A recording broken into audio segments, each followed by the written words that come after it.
मकर संक्रांतीच्या शुभेच्छा। आपल्या बहुतांश सणांची तारीख बदलते कारण ते चंद्राने प्रभावित असतात। मात्र मकर संक्रांती हा सण सूर्याचा आहे। सूर्याप्रमाणेच स्थिर, ग्राउंडेड जसा आपला भारत देश, म्हणूनच हा सण सर्व भारतात साजरा केला जातो। नावं वेगवेगळी, कुठे पोंगल, कुठे माघी, कुठे बिहू, कुठे मकर संक्रांती, तर कुठे उत्तरायण, पण सर्वांचा सारांश एकच, थँक्यू, ग्रॅटिट्यूड। थँक्सगिव्हिंग म्हणतात ना, तेच ते।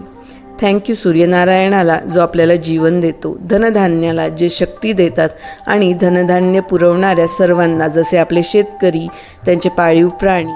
तुम्हाला एक गोष्ट सांगते, एकदा महादेव नंदी महाराजांना म्हणतात, मानवाने चांगल्या आयुष्यासाठी रोज तेलाने मॉलिश करून स्नान केले पाहिजे आणि महिन्यातून एकदा अन्नग्रहण केले पाहिजे। Spiritual discipline.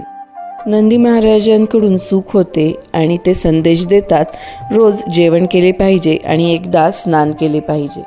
म्हणूनच महादेव नंदी महाराजांना मानवाला धनधान्याच्या पूर्ततेसाठी पृथ्वीवरती पाठवतात आणि आपण मुट्टू पोंगलच्या रूपात त्यांची पूजा करतो। या दिवशी संपूर्ण कुटुंब एकत्र बसून जेवण करते। मकर संक्रांतीचा महत्त्वाचा भाग आहे जेवण, पण भावना आहे सर्वांना एकत्र बांधून ठेवण्याची। ही गोष्ट तुम्हाला आवडली असेल तर माझा व्हिडिओ लाईक आणि शेअर करा आणि चॅनलला सबस्क्राईब करा। हॅपी मकर संक्रांती।